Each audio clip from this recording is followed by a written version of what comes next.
लोगों को बॉडी बनाने की नहीं, अपितु बेटर टीचर की ज़रूरत है। तो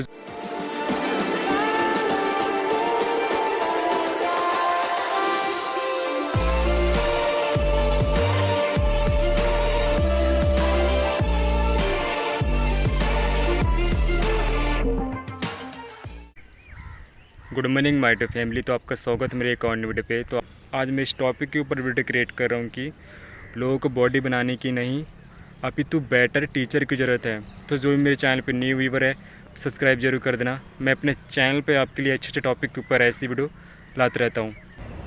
क्लियर रास्ता हो जाता है अगर हमको सही गुरु मिल जाए जिससे हमको सही गाइड कर सके, तो हमारा जो रास्ता है ना भाई क्लियर हो जाता है और उस रास्ते से हम निसंकोच होकर आगे बढ़ सकते हैं।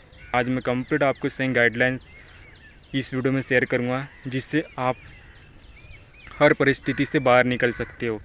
हर बुरी से बुरी परिस्थिति आपको डिप्रेशन या फिर प्रॉब्लम करती है ना, जिससे आप बाहर नहीं निकल सकते और आप किसी दूसरे के सहायता के ऊपर डिपेंड होते हैं कि आपकी कोई हेल्प कर देगा, है ना।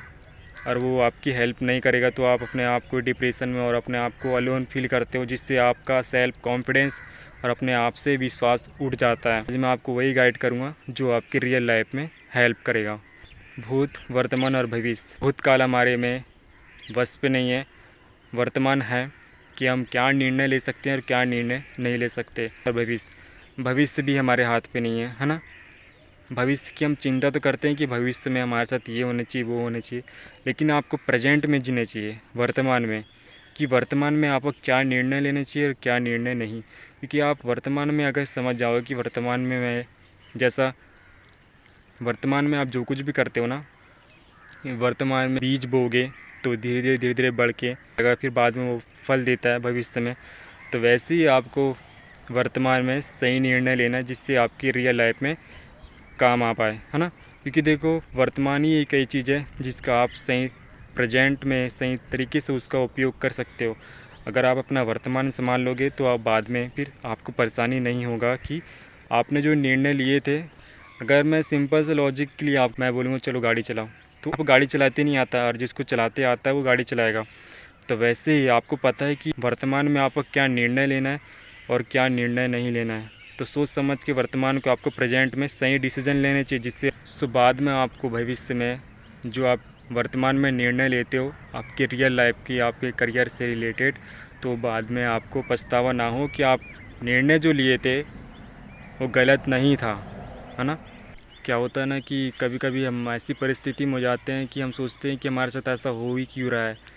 तो भाई आपके साथ जो कुछ भी होता है परेशानी, वो आपकी मर्ज़ी से हो रहा है या फिर किसी और की मर्ज़ी से हो रहा है, ये भी ज़रूर याद रखना। क्योंकि कुछ परिस्थिति आप जो अपने जीवन में लक्ष्य बनाते हो तो उसके वजह से आती है, और जो अदरवाइज़ जो आपके साथ परेशानी होती है ना, वो आपकी वजह से हो रहा है या फिर किसी और की वजह से आपकी रियल लाइफ में प्रॉब्लम आ रहा है। अगर किसी और की वजह से आपकी लाइफ में प्रॉब्लम आता है या फिर कुछ ऐसा होता है ना जिससे आप अपने आप को डिप्रेशन जैसा और अपने आप में थोड़ा डाउट करते हो कि मेरे साथ ही ऐसा क्यों होता है, तो अपनी लाइफ में कुछ सिखाने के लिए आता है कि आपको उससे सीखना चाहिए, ना कि बल्कि उससे भागना चाहिए। ना कि हम मेहमान हैं, हमारे यहाँ पर कुछ भी नहीं है।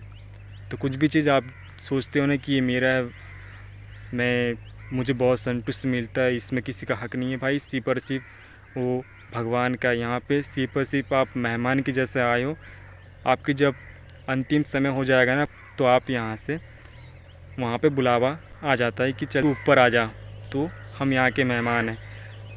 इस बात को समझो कि यहाँ पे आपका कुछ भी नहीं है, आप सिर्फ और सिर्फ यहाँ के मेहमान हो। कुछ लोग को मैंने देखा है कि थोड़ी सी भी मुसीबत या फिर परेशानी आता है तो थोड़ी परेशानी आने से आप अधर्म के रास्ते से चलते हो। तो भाई धर्म के रास्ते से चलना चाहिए हमको। अगर आप धर्म के रास्ते से चलोगे तो आपके साथ साथ अगले पे भी प्रभाव पड़ता है। आप ही अधर्म के रास्ते से चलोगे तो आपके घर पे भी जो कुछ भी सदस्य है ना, उसके में भी नेगेटिव प्रभाव पड़ता है। मान के चलो 100 पेड़ है ना, 100 पेड़ में से भी अगर एक पेड़ अगर दूसरा वृक्ष का पेड़ को काटेगा तो पूरा वृक्ष का पेड़ का पूरा नामो निशान वहाँ से हट जाएगा। तो वैसे ही भाई आप जब अधर्म के रास्ते चलते हो ना, तो एक वृक्ष दूसरे वृक्ष को ही वैसे ही काटता है अधर्म के रास्ते जैसे आप चलते हो। सो आप जैसे धर्म के रास्ते चलते हो तो आप एक के साथ दूसरे को भी प्रेरित करते हो। तो ये भी आपको याद रखना है ना। तो उसका प्रभाव आपके पूरे परिवार पे पड़ता है और आपके विचार में भी और आपके चरित्र पे भी। तो धर्म के रास्ते चलना भाई। लाइफ में अप डाउन आते रहता है ना। आप डाउन इसलिए आता है क्योंकि आपको सिखा के जाता है। जैसा हम आगे बढ़े तो कुछ भी चीज़ डाउनफॉल हो जाता है तो आप अपने आप को निगेटिव फील करते हो ना, और जब आप आगे बढ़ते हो तो आपको अच्छा लगता है। तो आपको ये सीखना चाहिए कि लाइफ में अप डाउन आते रहता है, अपने आप को संतुलन बना के रखना चाहिए, और जो संतुलन खोता है वो अपने आप को और नीचे गिरा देता है। जो अपने आप को संतुलन बनाएगा भाई, वही अपने आप को अप डाउन से बचा सकता है। लाइफ अप डाउन है भाई, है ना। अपने आप को समान रखना चाहिए। लाइफ में भी सक्सेस हम 3 चीज़ से प्राप्त कर सकते हैं: धर्म, धैर्य और साहस। अगर आप धर्म से चलते हो तो आप बहुत अच्छी तरह लोगों को भी प्रेरणा दोगे, और आपके में माइंड में भी पॉजिटिव थॉट रहेगा कि मैं सही रास्ते चल रहा हूँ, धर्म से रास्ते चल रहा हूँ, तो मेरे साथ कुछ गलत नहीं होगा। साहस, लाइफ में साहस से ही आप आगे बढ़ सकते हो। साहस भी अपने आप पे रखना बहुत ज़रूरी है। और धैर्य, जब कठिन चलता है ना, तो उस टाइम में आपने आप को धैर्य बना के रखना चाहिए। ये 3 शस्त्र है जो आपकी रियल लाइफ में बहुत ज़्यादा काम आएगा।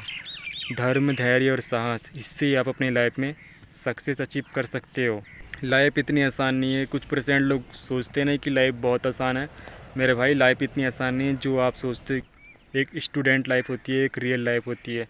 स्टूडेंट लाइफ में सिर्फ आप दूसरे की सहायता से पढ़ सकते हो, अपने आप को शिक्षित बना सकते हो, लेकिन रियल लाइफ में जब आप अपने आप को फेस करोगे ना, संघर्ष में उतरोगे, तो जाके आपको पता चलता है कि हाँ, लाइफ क्या होती है। क्रोध, अशांति और पीड़ा, जब आपकी लाइफ में जब क्रोध आता है ना, उस टाइम में आपको शांत रहना है ना। क्रोधी है भाई, जलती हुई चिंगारी छोटी सी होती है, बड़ा कर लेने में टाइम नहीं लगता, है ना। तो क्रोध आए तो अपने आप को शांत रखना चाहिए। अशांति, कुछ चीज़ की भी अशांति आप अपने आप में होती है ना, तो आपको अंदर से जलाती है। तो उस टाइम में हो सके तो आप हरे कृष्ण महामंत्र के जाप कर सकते हो। अशांति को दूर करने के लिए हरे कृष्ण महामंत्र आपको शांति और पॉजिटिव फील करवाएगा। पीड़ा, अगर आपको पीड़ा किसी दूसरे की वजह से मिल रहा है तो आप उसको समझा सकते हो। पीड़ा कुछ भी प्रकार का हो सकता है ना, वो आप जानते हो।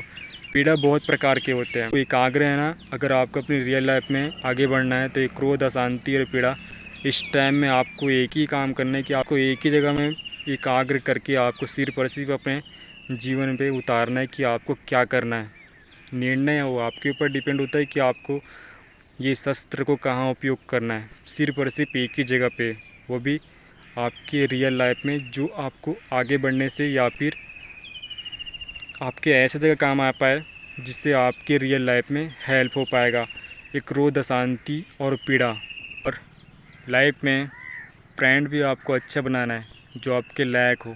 अगर वो सोसाइटी भी अगर अच्छी होगी तो वैसे ही आपको क्रिएटिविटी आपको उस जगह पे बेटर बनाएगा, क्योंकि जहाँ आप रहोगे ना तो वैसे ही आपका विचार चिंतन होता है। तो फ्रेंड भी आपको ऐसा बनाना है जो आपको रियल लाइफ में काम आए, है ना। आपका माइंडसेट और उसका माइंडसेट मिले। अगर आपका माइंडसेट और उसका माइंडसेट नहीं मिलता तो आप उसको फ्रेंड ना बनाते हुए आपको भले अकेले रह जाओ, चलेगा। जैसा चंद्रगुप्त मौर्य के आचार्य चाणक्य थे गुरु, तो वैसे ही भाई हमको जब सही मार्गदर्शन मिल जाता है ना, तो इंसान भी आम से महान बन जाता है। तो मैंने कंप्लीट आपको इस वीडियो में शेयर कर दिया कि आप अपनी रियल लाइफ में कैसा हर परिस्थिति का सामना कर सकते हो।